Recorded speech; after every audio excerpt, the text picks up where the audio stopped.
नमस्कार दोस्तों, स्वागत है आपका आज की बेहद बड़ी और जरूरी खबरों में। लेकिन खबर में आगे बढ़ने से पहले अगर आप भी गरीबों की मदद में उतरी कांग्रेस पार्टी का समर्थन करते हैं तो आप भी इस वीडियो को लाइक कीजिए और इस लाल बटन को दबाकर चैनल को फ्री में सब्सक्राइब करके घंटी बजाइए और कमेंट में लिखें जय हिंद। रुक करते हैं पहले खबर की तरफ। मध्य प्रदेश उपचुनाव से पहले बीजेपी में कलह। विजय वर्गीय के खिलाफ शेखावत ने खोला मोर्चा, कांग्रेस ने दिया ये ऑफर। जी हां दोस्तों, मध्य प्रदेश में विधानसभा की 24 सीटों पर होने वाले उपचुनाव से पहले भारतीय जनता पार्टी की अंदरूनी कलह सतह पर आती दिख रही है। बदनावर से पार्टी के विधायक रहे भंवर सिंह शेखावत इन दिनों नाराज हैं। उनकी नाराजगी की वजह दरअसल राजेश अग्रवाल है, जिन्हें दिग्गज नेता कैलाश विजयवर्गीय ने भाजपा में शामिल कराया है। राजेश अग्रवाल की वजह से ही 2018 के विधानसभा चुनाव में शेखावत को हार का सामना करना पड़ा था। जाहिर है इससे तिलमिलाए शेखावत ने पार्टी हाईकमान के सामने नाराजगी जाहिर कर दी है। वहीं इस पूरे मामले पर कांग्रेस पार्टी ने चुटकी लेते हुए कहा है कि बीजेपी के प्रदेश संगठन का अंतर्कलह सामने आ गया है। वहीं खबर यह भी है कि कांग्रेस की ओर से शेखावत को टिकट ऑफर किया जा रहा है। भंवर सिंह शेखावत खुलेआम बीजेपी महासचिव कैलाश विजयवर्गीय पर आरोप लगा रहे हैं कि उन्हें हराने के लिए ही राजेश अग्रवाल को बदनावर से खड़ा किया गया था। विजयवर्गीय ने इसमें आर्थिक मदद भी की थी। उनका आरोप है कि विजयवर्गीय ने कहा था कि शेखावत को हराओ और अब उसे फिर पार्टी में शामिल करा दिया है। शेखावत ने यह भी कहा कि बदनावर जाकर कैलाश विजयवर्गीय कह रहे हैं कि राजेश अग्रवाल को कैबिनेट मंत्री का दर्जा दिया जाएगा। जिन लोगों ने पार्टी से बगावत करके चुनाव लड़ा और पार्टी को हराया है, उन्हीं को विजयवर्गीय बढ़ावा दे रहे हैं। इसका परिणाम पार्टी को भुगतना पड़ेगा। रुख करते हैं अगली खबर की तरफ। सोनिया गांधी ने मोदी सरकार पर साधा निशाना, बोली ईंधन की कीमतें बढ़ाकर जनता से जबरन वसूले 18 लाख करोड़। जी हां दोस्तों, कांग्रेस पेट्रोल डीजल की कीमतों को लेकर आज पूरे देश में प्रदर्शन कर रही है। इसी क्रम में कांग्रेस अंतरिम अध्यक्ष सोनिया गांधी ने पेट्रोल डीजल की बढ़ी कीमतों पर मोदी सरकार पर निशाना साधा है। उन्होंने कहा है कि पेट्रोल डीजल पर 12 बार एक्साइज ड्यूटी बढ़ाकर मोदी सरकार ने 18 लाख करोड़ रुपए अतिरिक्त वसूले हैं। समाचार एजेंसी ANI के मुताबिक सोनिया गांधी ने कहा कि पिछले 3 महीनों में मोदी सरकार ने 22 बार लगातार पेट्रोल डीजल की कीमत में बढ़ोतरी की है। 2014 के बाद मोदी सरकार ने जनता को कच्चे तेल की गिरती कीमतों का फायदा देने की जगह पेट्रोल डीजल पर 12 बार एक्साइज ड्यूटी बढ़ाकर 18 लाख करोड़ रुपए की अतिरिक्त वसूली की है। सोनिया गांधी ने आगे कहा कि सरकार की जिम्मेदारी ये है कि वो मुश्किल समय में देशवासियों का सहारा बने, ना कि उनकी मुसीबत का फायदा उठाकर मुनाफाखोरी करे। ईंधन की अन्यायपूर्ण बढ़ोतरी ने सरकार द्वारा देशवासियों से जबरन वसूली का एक नया उदाहरण पेश किया है। यह न केवल अन्यायपूर्ण है बल्कि संवेदनहीन भी है। मिली जानकारी के मुताबिक सोनिया गांधी का कहना है कि मैं मोदी सरकार से यह मांग करती हूं कि कोरोना महामारी के संकट में पेट्रोल डीजल की बढ़ाई गई कीमतें फौरन वापस ली जानी चाहिए। एक्साइज ड्यूटी को भी वापस लिया जाए। बता दें कि आज दिल्ली और अन्य बड़े शहरों में पेट्रोल डीजल की कीमतें 80 रुपए प्रति लीटर को भी पार कर गई है। लॉकडाउन के बाद मोदी सरकार ने 22 बार पेट्रोल डीजल के दामों में बढ़ोतरी की है। रुख करते हैं अगली खबर की तरफ। मोदी है तो मुमकिन है, इसलिए डीजल से अधिक पेट्रोल के दाम। GMM। जी हां दोस्तों, पेट्रोल और डीजल की कीमतों में बेतहाशा वृद्धि के खिलाफ एक तरफ जहां झारखंड में कांग्रेस ने अपनी रणनीति के तहत प्रदर्शन को चरणबद्ध तरीके से शुरू कर दिया है, तो वहीं दूसरी तरफ विपक्ष राज्य सरकार द्वारा तेल में लगाए गए वैट को लेकर सरकार पर पलटवार करने की कोशिश कर रही है। मामले पर JMM प्रवक्ता मनोज पांडे ने कहा कि जो परिस्थितियां हैं और जो परेशानियां राज्य झेल रहा है, उनकी वजह से यह मामूली वैट लगाया गया है, क्योंकि केंद्र सरकार के पास राज्य सरकार का 72,000 करोड़ रुपए बकाया है और राज्य में राजस्व प्राप्ति का स्रोत भी काफी सीमित है। इसीलिए मामूली सी बढ़ोतरी की गई। इसके साथ ही केंद्र सरकार ने मनोज पांडे ने सीधा सवाल किया है कि जब क्रूड ऑयल की कीमत अपने निचले पायदान पर है तो ऐसे में इनकी कीमत बढ़ाने का कोई औचित्य नहीं है। वहीं इस मसले पर JMM प्रवक्ता मनोज पांडे ने प्रधानमंत्री नरेंद्र मोदी पर कटाक्ष करते हुए कहा कि मोदी है तो मुमकिन है, इसीलिए आज डीजल की कीमत पेट्रोल से ज्यादा हो रही है।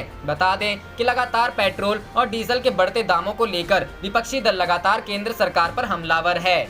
करते हैं अगली खबर की तरफ। डीजल के बढ़ते दाम से परेशान किसान, कहा अब खेती में कुछ नहीं बचेगा। जी हां दोस्तों, पिछले साल और इस साल की खेती में 1.5 गुना का अंतर। एक खेत में कम से कम 5 बार चलना ही होता है ट्रैक्टर। डीजल के दाम में आग लगी हुई है। हर रोज बढ़ रहे दाम से किसानों की कमर टूट गई है। जयपुर में सोमवार को डीजल का भाव 81.29 लीटर रहा। किसानों का कहना है कि पिछले साल और इस साल की खेती में 1.5 गुना का अंतर आ गया है। अगर हाल यही रहा तो किसानी छोड़नी पड़ेगी। जयपुर के धवास गाँव में ट्रैक्टर चलाने वाले सुरेश कहते हैं कि पहले एक महीने में जहां 10,000 का डीजल लगता था, अब सीधे 13,000 रुपए का लगने लगा है। कहने को तो पिछले साल की तुलना में डीजल के दाम 20 ही बढ़े हैं, मगर आप खेती करते हैं तो जानते हैं कि खेत में कम से कम 5 बार ट्रैक्टर चलाना पड़ता है। ऐसे में डीजल की बढ़ोतरी ने हमारी कमाई खत्म कर दी है। जयपुर में 40 डिग्री के तापमान में मूंगफली की निवाई कर रहे मीठा लाल का कहना है कि हमारे पास 14 से 15 बीघा खेत है और एक साल में मैं 1 लाख से ज्यादा रुपए का डीजल का प्रयोग करता हूं। लेकिन हाल ही के दिनों में जिस तरह से डीजल के दाम बढ़े हैं, उससे खेती में होने वाला छोटा मुनाफा भी डीजल के बढ़े हुए दामों की भेंट चढ़ जाएगा। सरकार किसानों को ध्यान में रखते हुए कम से कम डीजल के दाम कम करें। अब तो पेट्रोल और डीजल के दाम में कोई अंतर ही नहीं रह गया है। मीठा लाल का कहना है कि जुताई के अलावा खाद बीज भी ट्रैक्टर से लेकर आते हैं। बिजली नहीं मिलती है तो इसी डीजल से सिंचाई भी करते हैं। उसके बाद फसल कटने पर इसी डीजल से थ्रेसर भी चलता है और ट्रैक्टर पर लाद कर बाजार ले जाते हैं। अनाज के लिए तो वहाँ भी डीजल ही काम आता है। रुख करते हैं अगली खबर की तरफ। महंगाई के विरोध में कांग्रेस का राज्यव्यापी धरना, राष्ट्रपति को भेजा ज्ञापन। जी हां दोस्तों, उत्तराखंड कांग्रेस ने बढ़ती महंगाई को लेकर राज्य भर में भाजपा सरकार के विरोध में प्रदर्शन किया और राष्ट्रपति को एक ज्ञापन प्रेषित किया। कांग्रेस ने कोरोना काल में सरकार पर जनता को राहत देने के बजाय लोगों पर आर्थिक बोझ लाद देने का आरोप लगाया है। सोमवार को अखिल भारतीय कांग्रेस के निर्देश पर प्रदेश अध्यक्ष प्रीतम सिंह के नेतृत्व में राज्य के जिला मुख्यालयों और शहरों में महंगाई के विरोध में प्रदर्शन किया गया। कांग्रेस का कहना है कि पेट्रोल डीजल के मूल्यों में वृद्धि से सभी वस्तुओं के दाम आसमान छू रहे हैं, लेकिन इस सरकार पर कोई असर नहीं पड़ रहा है। सोमवार की सुबह कांग्रेस मुख्यालय राजीव भवन में महानगर अध्यक्ष लालचंद शर्मा ने नेतृत्व में सरकार की नीतियों के विरोध में धरना दिया। इस मौके पर अध्यक्ष प्रीतम सिंह ने भाजपा सरकार पर महंगाई को लेकर प्रहार किया। उन्होंने कहा कि मोदी सरकार अपने दोनों कार्यकाल में जनता से किए वादों को पूरा करने में असमर्थ रही। कांग्रेस सरकार को महंगाई पर कोसने वाली भाजपा को खुद महंगाई रोकने में पूरी तरह विफल साबित हुई है। उन्होंने कहा कि केंद्र की सरकार कोरोना काल के पिछले 3 महीनों में पेट्रोल के दाम 21.50 व डीजल के दाम 26.46 बढ़ाकर महामारी में लोगों को उपहार दिया है। कांग्रेस अब मोदी सरकार की इस लूट को बर्दाश्त नहीं करेगी और जिला, ब्लॉक व न्याय पंचायत स्तर तक आंदोलन चलाया जाएगा। सिंह ने कहा कि लोग स्वास्थ्य व आर्थिक महामारी काल में आर्थिक बोझ तले जीने पर मजबूर कर रही है। इस दौरान कांग्रेस ने पेट्रोल, डीजल एवं रसोई गैस की कीमतों में की गई वृद्धि को वापस लेने की मांग की है। इस मौके पर पूर्व विधायक राजकुमार, प्रदेश महामंत्री नवीन जोशी, गोदावरी थापली, ताहिर अली, प्रदीप जोशी, राजेश शर्मा, अशोक वर्मा, पूर्व नेता प्रतिपक्ष नगर निगम नीनू सहगल और एहतात खान सहित अन्य मौजूद रहे। रुख करते हैं अगली खबर की तरफ। अगर ईमानदारी से बिहार में कोरोना जांच हो तो 1 लाख से अधिक लोग मिले संक्रमित, आरजेडी। जी हां दोस्तों, आरजेडी ने बिहार की पूर्व मुख्यमंत्री राबड़ी देवी के बयान का समर्थन किया है। आरजेडी प्रवक्ता भाई वीरेंद्र ने कहा कि ये बिल्कुल सही बात है। बिहार में अगर ईमानदारी से कोरोना जांच हो तो 1 लाख से अधिक लोग संक्रमित पाए जाएंगे। आरजेडी नेता ने पूछा कि बिहार में जाँच को लेकर कोई विशेष व्यवस्था है क्या? रैंडम सैंपलिंग का क्या इंतजाम है? सरकारी अस्पताल अब बेदम साबित हो रहे हैं और सरकार को अब जनता से क्या मतलब है? बता दें कि राबड़ी देवी ने बिहार की नीतीश कुमार सरकार पर कोरोना जांच में लापरवाही का आरोप लगाया है। राबड़ी देवी ने बिहार में कोरोना वायरस की हो रही जांच पर सवाल उठाते हुए लिखा, बिहार का बहुचर्चित कोरोना मॉडल विश्व के बाकी देश अपना ले तो 1 सेकंड में कोरोना वायरस खत्म हो जाएगा। ना कोई कोरोना जांच, ना कोई मामला, ना वेंटिलेटर और ना हेल्थ इंफ्रास्ट्रक्चर की चिंता और ऊपर से सबसे कम केस का खिताब। कोई मरता है तो बोल दो दूसरी बीमारी से मरा है, सिंपल। इसके साथ ही राबड़ी देवी ने एक पोस्टर भी शेयर किया है जिसमें लिखा है, बिहार में दूसरे राज्यों के मुकाबले कोरोना की टेस्टिंग कम क्यों हो रही है? जवाब दो जनता को, क्या यही तुम्हारा सुशासन है? गौरतलब है कि तेजस्वी यादव भी लगातार कोरोना जांच पर सवाल उठाते रहे हैं।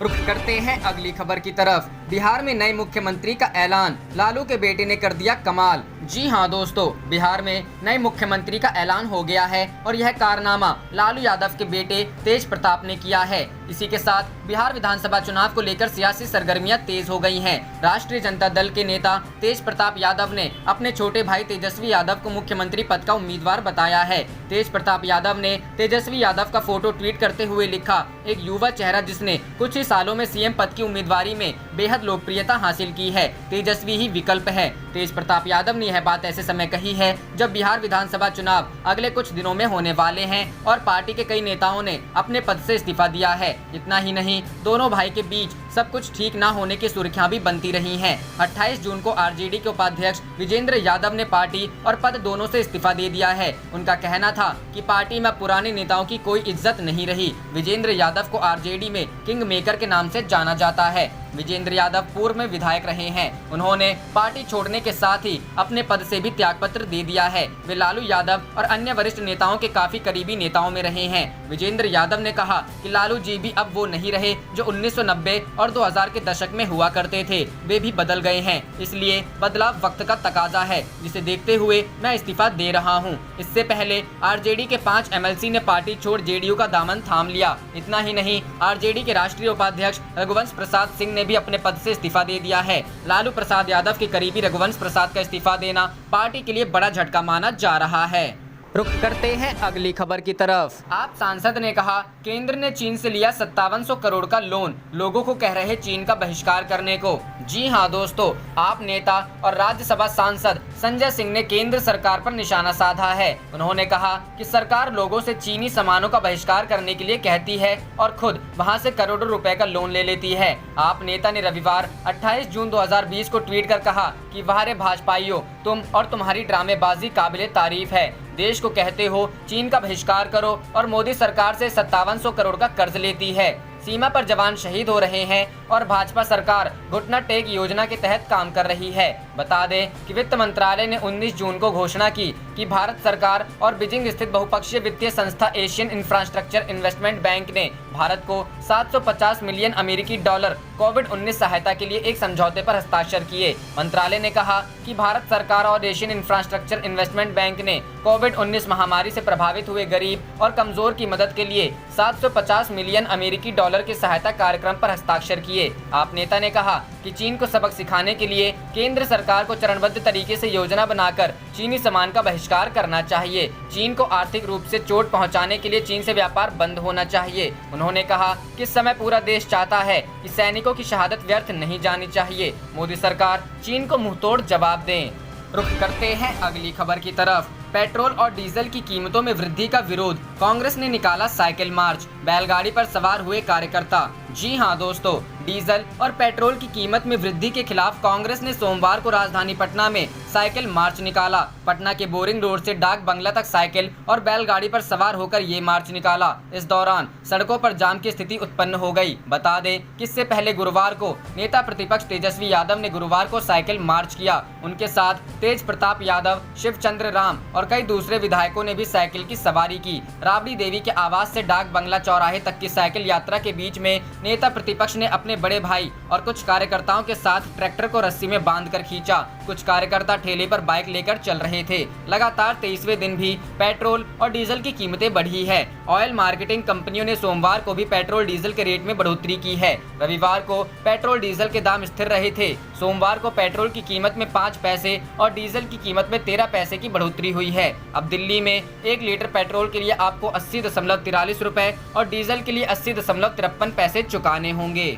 रुख करते हैं अगली खबर की तरफ। कांग्रेस नेता डीके शिव कुमार का आरोप, पीएम केयर्स फंड में कई चीनी कंपनियों ने दान किए करोड़ों, क्या मोदी अब भी लेंगे पैसा? जी हां दोस्तों, पूर्वी लद्दाख में गलवान घाटी में हिंसक झड़प के बाद भारत चीन सीमा विवाद को लेकर सियासत जारी है। भारतीय जनता पार्टी द्वारा राजीव गांधी फाउंडेशन को चीनी दूतावास से मिले दान पर सवाल उठाने के बाद कांग्रेस ने भी पीएम केयर्स फंड को लेकर आरोप लगाए हैं। कांग्रेस नेता डीके शिव कुमार ने प्रधानमंत्री नरेंद्र मोदी पर पीएम केयर्स फंड में चीनी कंपनियों की ओर से किए गए दान को लेकर निशाना साधा है। कांग्रेस नेता डीके शिव कुमार ने ट्वीट किया, विवादास्पद और अपराधर्शी पीएम केयर्स फंड में हुआई टिकटॉक, ओप्पो, श्याओमी जैसी चीनी कंपनियों से करोड़ों का डोनेशन स्वीकार किया गया है। जब चीनी भारत पर हमला कर रहे हैं तो क्या पीएम ऐसे दानों को स्वीकार कर अपनी स्थिति से समझौता नहीं कर रहे? प्रधानमंत्री इस पर क्या जवाब देंगे? रुख करते हैं अगली खबर की तरफ। मुंबई में भीड़ कम करने के लिए उत्तर प्रदेश, बिहार में रोजगार पैदा करें, शिवसेना। जी हां दोस्तों, मुंबई में भीड़ कम करने संबंधी केंद्रीय मंत्री नितिन गडकरी की टिप्पणी पर निशाना साधते हुए शिवसेना ने सोमवार को कहा कि कि अगर उत्तर प्रदेश और बिहार में पुणे और मुंबई जैसे स्मार्ट शहर बना लिए जाएं तो देश की आर्थिक राजधानी का जनसंख्या घनत्व अपने आप कम हो जाएगा।